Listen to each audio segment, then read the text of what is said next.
오늘은 걸림돌 디딤돌이라는 제목으로 말씀의 은혜를 나누도록 하겠습니다. 자, 앞에 외국 사람이 한 명 있습니다. 이 사람 미국 사람입니다. 자, 이 사람이 뭐 하는 사람 같습니까? 표정이 그렇게 밝아 보이지는 않습니다. 무슨 사기꾼이나 뭐 깽단 두목이나 아니면은 뭐 아주 고지식한 학자나 졸부같이 보이는데, 이 사람은 미국의 26대 대통령 루즈벨트입니다. 여러분 루즈벨트 많이 들어보셨죠? 근데 우리가 알고 있는 그 루즈벨트가 아니에요. 이 사람은 프랭클린 루즈벨트가 아니고 시어도 루즈벨트입니다. 2차 세계대전이 끝나고 미국의 경제 공황이 왔을 때 뉴딜 정책으로 미국의 경제를 회복시켰던 프랭클린 루즈벨트는 미국 32대 대통령입니다. 이 사람하고는 친척지간이라 그러더라고요. 이 사람은 그 프랭클린 루즈벨트보다 한 100년 앞의 사람입니다. 이 사람은 미국의 26대 대통령 시어도 루즈벨트입니다. 보통 대통령들은 인상도 온화하고 그렇게 밝고 그런데 이 사람은 무슨 인상을 찡그리고 있고 조직폭력배 같이 생겼어요. 그죠? 왜 그런지 아세요? 왜 그럴까요? 눈이 나쁘기 때문이에요. 안경 쓰고 있죠? 이때 당시 안경이 뭐 그렇게 성능이 좋은 것이 아니기 때문에 눈이 나빠가지고 항상 표정이 이렇게 어두웠다고 그럽니다. 그래서 이 사람은 눈이 나쁘니까 거추장스러운 것이 있어요. 그게 뭐냐? 안경을 꼭 2개를 들고 다녀야 되는 거예요. 그러니까 평소에는 이렇게 멀리 볼 수 있는 안경을 끼고 다니다가 이제 가까이 있는 글을 볼 때에는 이거 안 되잖아요. 요즘은 누진 다초점이 있지만 옛날에 그런 거 없으니까 이걸 벗고 이제 꺼내가지고 돋보기 안경을 끼고 봐야만 되는 거추장스러움이 있었습니다. 저는 아직 노안이 안 왔습니다만은 제 나이 때 노안이 온 우리 친구들이 있어요. 그런 친구들은요, 이게 뭐 책이나 또는 뭐 이런 티켓 같은 거 볼 때 이렇게 봅니다.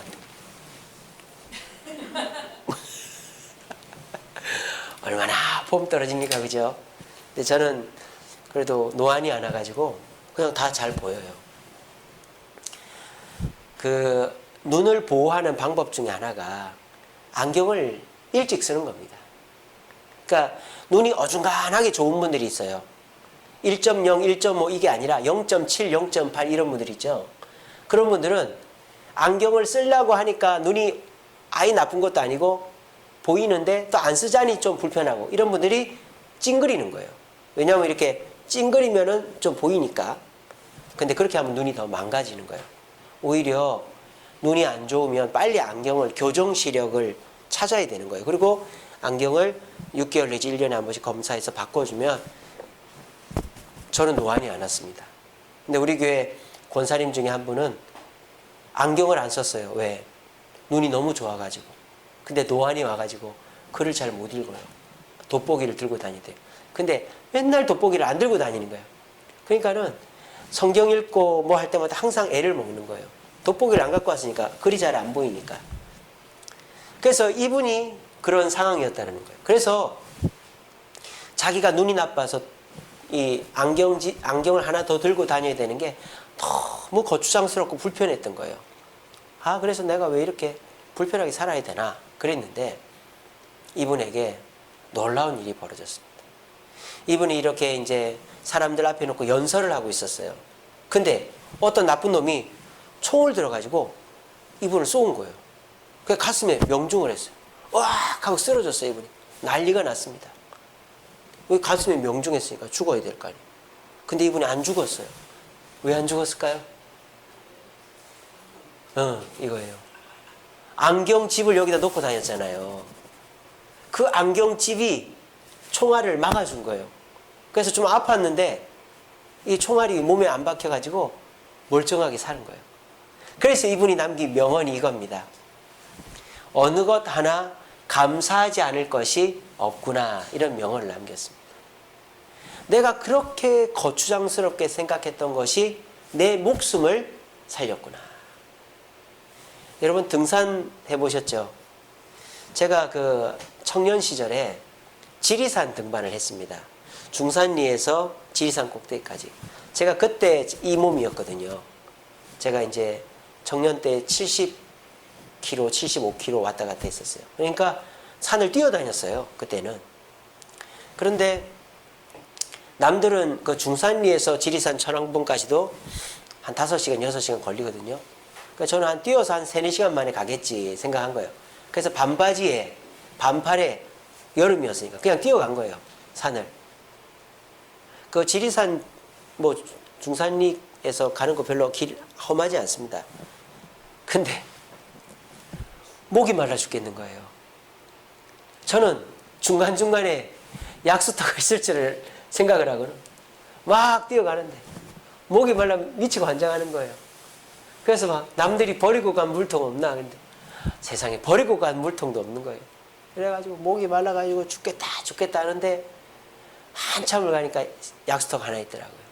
그 물을 막 벌컥벌컥 먹고는 누가 버려놓은 물통이 있더라고요. 그거를 좀 씻어가지고 물을 담아가지고 들고 올라갔다가 내려온 적이 있습니다. 그러니까 사람이 거추장스럽더라도 가지고 다닐 건 가지고 다녀야 돼요. 우리가 등산할 때 꼭 가지고 다녀야 될 게 뭐냐? 배낭을 가지고 다녀야 됩니다. 배낭을. 아, 목사님, 내 몸뚱이 하나 산 올라가는 것도 힘든데 무슨 배낭입니까? 배낭을 가지고 다녀야 돼요. 왜냐하면 산 밑에는 더운데 땀이 식고 산 중턱까지 가면 추워요. 그럼 어떻게 해야 돼요? 뭐 어떻게 해야 돼요? 잠바를 꺼내 입어야 돼요. 근데 반팔 입고 올라간 사람은 올라갔다 감기 홀딱 걸리고 내려오는 거예요. 그리고 배낭 속에 뭐 잠바만 들어있는 게 아니죠. 물도 들어있고 음식도 들어있어요.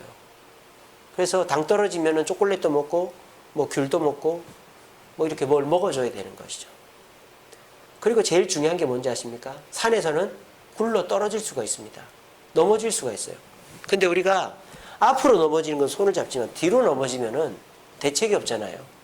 근데 배낭을 메고 있으면 그 배낭이 쿠션 역할을 해가지고 머리를 안 다치게 해주는 거예요. 그러니까 등산할 때 절대 조그마한 배낭이라도 꼭 메고 다녀야 만일의 사태를 대비하는 것입니다.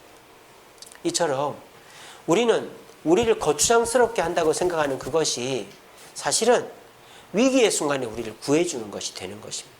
오늘 성경에 나오는 이 인물도 거추장스러웠던 걸림돌과 같은 그것이 자기를 구하는 디딤돌이 되는 이야기입니다. 에어컨 꺼주세요. 더운 것 같네요. 자, 이 사람은 누구냐? 야곱입니다. 야곱. 자, 야곱 삼촌 집에 20년 종살이하고는 부자가 됐어요. 아내도 몇 명? 아내가 몇 명? 4명. 아내가 4명이나 됐고요. 자식이 몇 명? 13명. 아들이 12이고 딸이 하나고. 저는 아들이 셋이고 딸이 하나인데, 예. 아들이 12이고 딸이 하나고. 자, 자식이 많고 마누라가 많고 얼마나 복됩니까? 가정이 풍족하죠. 그런데 흥부처럼 자식만 줄줄이 나누면 그거는 고생길이잖아요. 근데 이 야곱이 마누라가 4이고 자식이 13인데 그들을 먹여 살릴 능력이 있어요. 양과 염소가 재산이 엄청 많은 겁니다. 하나님이 도움을 주셔가지고 얼룩덜룩한 거는 다 자기 품삯으로 받았는데 야곱이 일부러 물 먹는 데다가 얼룩덜룩한 나무줄을 쳐놔가지고 튼튼한 양이나 염소가 오면 그거를 보면서 먹게 했어요. 그랬더니 양과 염소가 얼룩양, 얼룩염소를 낳는 거예요. 그래서 그거를 자기가 다 가지게 됐죠. 자, 그런데 이 야곱이 가족도 많고 재산도 많았는데 문제가 하나 있었습니다. 그게 뭡니까? 자기 형 에서입니다. 에서가 지금 20년 전에 도망을 쳤는데 자기를 속이고 도망을 쳤잖아요. 장자권을 뺏고 아버지를 속이고. 그래서 에서는 야곱이 돌아올 때만을 기다리고 있는 거예요. 그러니까 이 야곱이 형님이 나를 잡아 죽을 것 같으니까 자식도 소용없고 재산도 소유가 없는 것입니다. 그래가지고 어떻게 합니까? 야곱이 야복강 강 나루에 가만히 앉아 있습니다. 앉아 있다가 어떻게 하죠? 먼저 재산을 보냅니다. 재산을 보내서 어떻게 합니까? 이거 형님한테 내 선물이라고 하고 보내라 그랬습니다. 그래도 불안한 거예요. 그랬더니 야곱이 또 어떻게 합니까? 자식이랑 가족을 먼저 보냅니다. 혹시 그들을 치면 내가 도망치려고. 참 나쁜 놈이죠, 그죠? 그래도 불안한 거예요, 이 야곱이. 그래서 어떻게 합니까? 하나님께 기도하는 것이죠. 하나님 살려주세요. 야곱이 지금까지는 하나님께 기도한 적이 없어요. 다 자기 꾀로만 살았어요. 근데 야곱이 이때 처음으로 진실하게 기도하는 거예요. 하나님 날 좀 살려주시오. 그랬더니 하나님 나타났죠. 야곱이 어떻게 합니까? 하나님과 뭘 하죠? 씨름을 하죠. 우리나라처럼 삿바 잡고 하는 게 아니라 외국 씨름은 손을 잡고 해요. 이렇게 손을 잡고 막 이렇게 합니다. 하나님과 씨름을 하는데 야곱이 뭐 이기겠습니까? 근데 버티고 있는 거예요. 근데 날이 밝으니까 하나님 나 가야 되겠다 하니까 나를 축복하지 않으면 안 보내겠습니다. 막 이러니까는 하나님이 옆구리를 딱 쳐서 이 엉치뼈가 다치게 하는 거예요. 그래서 절뚝거리가 되죠.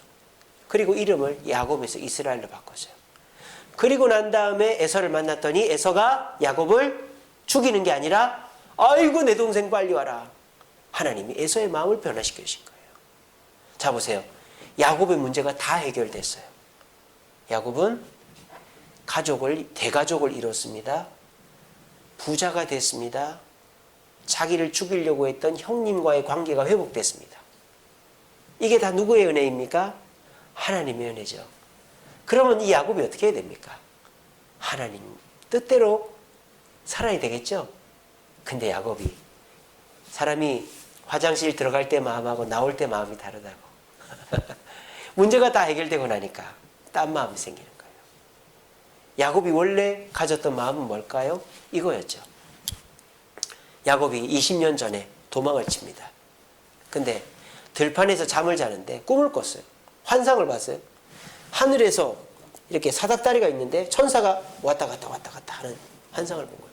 그래서 저게 뭔가 해서 그걸 보고는 깜짝 놀라서 깨가지고는 이렇게 돌을 하나 세워가지고 어머니가 너 돈 없으면 이거 팔아가지고 여행 경비로 써라고 한 기름병을, 그 귀한 기름병을 여기 깨뜨려서 부어드리고는 하나님과 약속을 하는 거예요. 어떤 약속? 하나님, 내가 무사히 돌아오기만 하면 다시 이곳에 와서 하나님께 성전, 하나님의 집을 지어드리고 11조를 드리겠습니다. 이렇게 약속을 한 거예요. 거기가 어디예요? 베델입니다. 베델. 그래서 야곱이 베델로 돌아올 것을 하나님과 약속하고 외삼촌 집에 간 거예요. 자, 그러면 이제 외삼촌 집에서 이제 가나안으로 돌아오니까 야곱은 어디로 가야 됩니까? 어디로 가야 됩니까? 여기로 가야 될 거 아니에요. 베델로. 왜? 하나님과 약속을 했고 하나님이 야곱을 축복해서 대가족이 됐고 풍족한 재산을 갖게 됐고 자기를 죽이려고 했던 형님의 마음도 움직였으니 응당 당연히 여기로 와서 하나님께 감사해야 될 거 아니겠어요? 근데 야곱이 마음이 바뀐 거예요. 화장실 들어갈 때 마음하고 나올 때 마음이 바뀐 거예요. 이제 모든 문제가 해결되고 나니까 아유 내가 저 황무지 베델, 아무것도 없는 베델에 가서 살면 너무 불편하겠어. 내가 돈도 많고 자식도 많은데 왜 굳이 저런 데 가서 고생해야 돼? 나는 이제 재미있게 좀 살아봐야 되겠어. 내가 지금까지 고생만 했는데 이제 재미있게 살아야지 하면서 베델이 아니라 세겜으로 간 거예요. 세겜은 어떤 곳입니까? 고대 도시입니다. 큰 대도시예요. 옛날부터 사람들이 모여 살고 시장이 있고 돈만 있으면 마음껏 먹고 마음껏 즐기고 마음껏 구경할 수 있는 곳이 세겜이었어요. 그래서 야곱이 하나님께서 주신 축복, 그래서 하나님과 약속을 감사하기는커녕 뭐로 생각한 거예요? 걸림돌로 생각한 거예요. 나를 불편하게 하는 것이다. 그래서 애써 하나님과의 약속을 모른 척하고는 세겜으로 가서 재밌게 아이들이랑 재밌게 삽니다. 근데 그 세겜에서 어떤 일이 벌어지죠? 자기에게 하나밖에 없는 딸 디나가 납치를 당해버리는 거예요. 그것도 그냥 일반 사람이면 가서 싸워서 데리고 올 텐데 이 세겜을 다스리는 세겜 추장의 아들이 납치해 가버린 거예요. 그래서 내 마누라로 삼아야 되겠다. 그래서 야곱에게 사람을 보낸 거예요. 당신의 딸이 내가 마음에 드니 나한테 마누라로 주시오. 야곱이 황당한 거죠. 아니, 우리가 어떻게 세겜 사람들이랑 형제를 맺을 수 있나? 그래가지고 야곱이 고민하고 있습니다. 뭐라고 그럽니까? 내 아들들이 들판에 있는데 돌아오거든 내가 소식을 전해주겠어. 그런 거예요. 그랬더니 아들들이 돌아오니까 야곱이 얘기를 합니다. 얘야, 큰일 났다. 네 여동생이 납치를 당했다. 근데 납치한 놈이 놀라지 마라. 세겜을 다스리는 추장의 아들이다. 어떡하냐? 그냥 우리 딸을 줄까? 그러니까 아들들이 난리가 난 거예요. 아버지, 아무리 그래도 그렇지 어떻게 하나뿐인 여동생을 그렇게 시집을 보냅니까? 절대 안 됩니다. 근데 또 한쪽에서는 그럼 우리가 어떻게, 우리가 말 안 들으면 우리를 죽일 수도 있는데 막 그러는 거예요. 그랬더니 이제 야곱이 얘기를 하죠. 우리는 이스라엘 사람은 대대로 할례를 받는다. 너희 남자들이 다 할례를 행하면 너희들이랑 사돈을 맺겠다. 그러니까 이 세겜 사람들이 또 그 말을 들어요. 그래서 할례를 행하고는 아파가지고 누워있는 거예요. 그런데 그 틈에 나쁜 짓을 한 놈이 있습니다. 야곱의 12아들 중에서 시므온과 레위가 셋째 넷째 아들이 칼을 들고 가가지고 이제 그 세겜족 남자들 다 죽여버린 거예요. 그래서 이 시므온과 레위가 와가지고 아버지, 우리가 원수를 갚고 여동생 찾아왔습니다. 잘했죠? 아버지가 깜짝 뒤집어집니다. 야, 이놈들아, 이런 살인을 저지르면 우리가 살아남을 줄 아냐? 아니 아버지, 세겜 남자들 다 죽였는데요, 우리 공격할 사람 없어요. 이놈들아, 저 사람들만 있냐? 밖에 나가 있는 사람들도 있고 주변 사람들이 가만히 있겠냐? 세겜과 관련된 족속들이 우리를 가만히 놔두겠냐? 하면서 우리는 이제 망했다 이렇게 된 거예요. 어떻습니까? 야곱이 생각하기에 베델은 너무 시시하고 재미없고 황무지고 걸림돌이 같으니까 재밌는 세겜에 가서 자기가 그동안 고생한 20년 동안 고생한 그 돈 가지고 재밌게 펑펑 쓰며 살 줄 알았는데 오히려 세겜에 가서 멸문지화를 당하게 생긴 거예요. 근데 그때 이 야곱이 뭐가 생각이 난 거예요? 하나님과의 약속이 생각이 난 거예요. 그래서 어떻게 합니까? 오늘 이 말을 하는 거예요. 우리가 일어나 어디로 가자? 베델로 가자. 왜? 우리가 뭘 당했기 때문에? 환난을 당했기 때문에. 우리가 비록 하나님과 약속을 어기고 이 세겜에 남아 있었지만 하나님은 환난 날에도 우리를 도우시고 응답하신다. 그래서 우리가 거기에 가서 우리와 함께 하신 하나님께 제단을 쌓자. 그렇게 하는 겁니다. 그런데 베델에 가면 세겜족과 그 주변 사람들이 가만히 놔두겠어요? 쫓아오겠죠? 베델이나 세겜이나 거기서 거긴데. 근데 희한한 일이 벌어집니다. 만약에 여러분들이 그런 공격을 받았다면 가만히 있겠어요? 보복을 해야죠.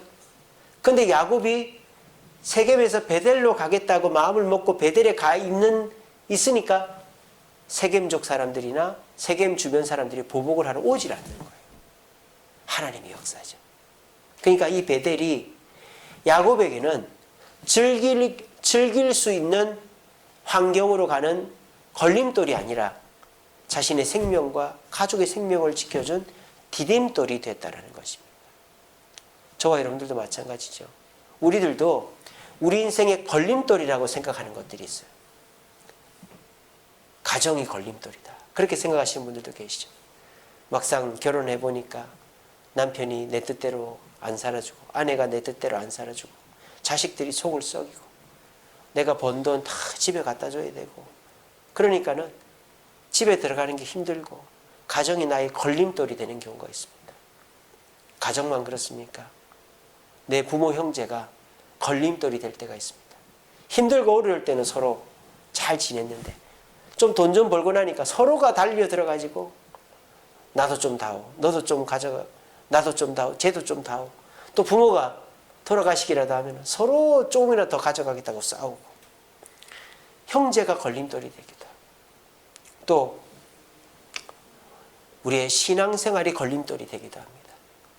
교회를 나오다 보니까 내가 못하는 일도 많고 또 하지 말아야 될 일도 많고 가지 말아야 될 것도 많고 그러다 보니까 신앙생활 때문에 내가 답답하고 오해받고 특별히 전도하거나 봉사할 때 억울하게도 누명도 쓸 수도 있고 아무 잘못이 없는데 사과해야 되고 또 남들이 아무도 하지 않는데 내가 나서야 되는 그런 걸림돌과 같은 일이 벌어집니다.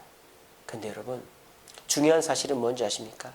만약 하나님께서 주신 가정, 하나님께서 주신 부모 형제, 하나님께서 주신 교회, 전도, 봉사라면 그것이 걸림돌로 우리 눈에 보인다 하여도 반드시 디딤돌이 될 날이 온다라는 사실을 믿으시기를 바랍니다. 저도 제가 예수 믿고 교회 다닌다는 것이 불편할 때가 많았어요. 오히려 내가 교회 다니는 것 때문에 사람들이 저를 이용해 먹을 때가 많았습니다. 근데 제가 한 번은 차 운전을 하다가 사고를 냈어요.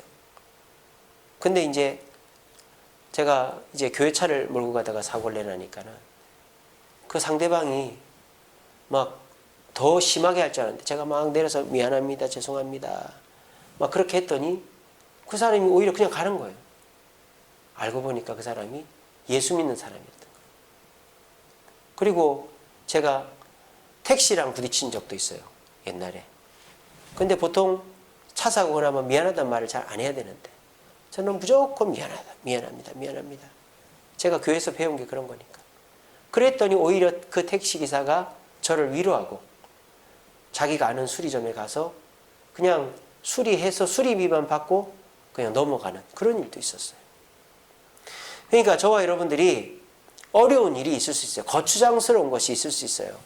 하지만 그것이 하나님이 주신 거라면 그것은 거추장스러운 것이 아니라 걸림돌이 아니라 반드시 디딤돌이 된다는 사실을 이 시간에 명심하시기를 바랍니다.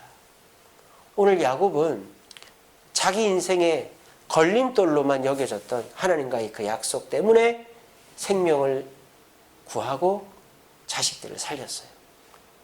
오늘 이 자리에 계신 저와 여러분들도 하나님과 맺은 약속, 그것이 나를 답답하게 만들고 불편하게 만들고 내가 자유롭지 못하게 만든다고 생각하지 마세요. 오히려 그것이 위기의 순간에 저와 여러분들을 보호하게 될 것입니다. 우리 모두 이 말씀을 굳게 가슴에 새기시고 그래, 하나님이 주신 거라면, 하나님이 주신 남편이라면, 하나님이 주신 아내라면, 하나님이 주신 자녀들이라면, 하나님이 주신 직장이라면, 사업이라면, 하나님 주신 교회, 또 직분, 봉사, 전도라면 힘들고 어려워도 언젠가 이것 때문에 내가 도약하고 성장하고 또 기회를 얻는 발판이 될 것이다 라는 것을 믿으시고 우리 모두 하나님이 주신 것은 아까 시어도 루즈벨트가 그랬죠. 어느 것 하나 감사하지 않을 것이 없다. 그런 명언을 남겼지 않습니까? 마찬가지로 하나님이 저와 여러분들에게 주신 것이라면 어느 것 하나 감사하지 않을 것이 없다라는 믿음을 가지시고 감사하며 걸림돌도 디딤돌이 될 때까지 믿고 기다리고 참을 수 있는 저와 여러분들 되시기를 간절히 바랍니다. 말씀을 맺겠습니다. 야곱이 베델로 가서 하나님께 제단을 쌓고 난 다음에 변화된 게 하나가 있어요. 이제는 무슨 일을 할 때마다 하나님께 물어보고 하는 습관이 생겼어요. 그 예가 어디 나옵니까? 창세기 46장에 보면 나옵니다. 요셉이 이집트 총리가 되었어요. 그래서 형님들과 옥신각신하다가 결국 자신의 신분을 밝히고 형님들을 이집트로 초대를 합니다. 그때 이 야곱이 하나님께 묻습니다. 하나님 가도 됩니까? 하나님이 가라 허락을 하셨습니다. 그러면 가면 될 거 아닙니까? 근데 야곱이요, 창세기 46장 1절에 보면 어떻게 되는지 압니까? 가다가 부엘세바라는 곳, 거기는 가나안 땅의 최남단에 있는 도시입니다. 부엘세바에서 멈춰섭니다. 아버지 왜 멈춰요? 빨리 가야지. 날도 더운데. 아니다. 여기서 한 번 더 하나님께 물어보자. 부엘세바에서 또 하나님께 제사를 드리는 거예요. 그러니까 이 바울이 베델에서 이 경험을 하고 나니까, 야곱이 베델에서 이 경험을 하고 나니까 이제는 하나님의 약속, 하나님에게 질문하는 것이 나에게 걸림돌이 아니라 나를 안전하게 지켜주는 디딤돌이다. 나를 성장케 해주는 디딤돌이다. 그거를 깨닫고 체험했기 때문에 야곱은 어디를 가든지 이제는 하나님께 묻고 가는 것입니다. 저와 여러분들도 마찬가지입니다. 우리 주변에 답답하고 어려운 일이 있을 수 있죠. 근데 한두 번 그 어려운 일이 오히려 나에게 도움이 되는 경험을 하면요, 그 다음부터는 그걸 어렵다고 생각하지 않게 됩니다. 오히려 그 일 때문에 나에게 기회가 올 수도 있다라는 생각을 하게 되었습니다. 여러분, 특별히 하나님께 기도하는 것, 이것은 절대 불편하거나 답답하거나 시간 걸리는 것이 아닙니다. 하나님께 기도하는 그 순간 안 될 일이 되고, 하나님께 기도하는 그 순간 몰랐던 일이 떠오르고, 하나님께 기도하는 그 순간 나를 미워하던 사람의 마음도 나를 좋아하게끔 변화시켜주는 역사가 일어나는 것입니다.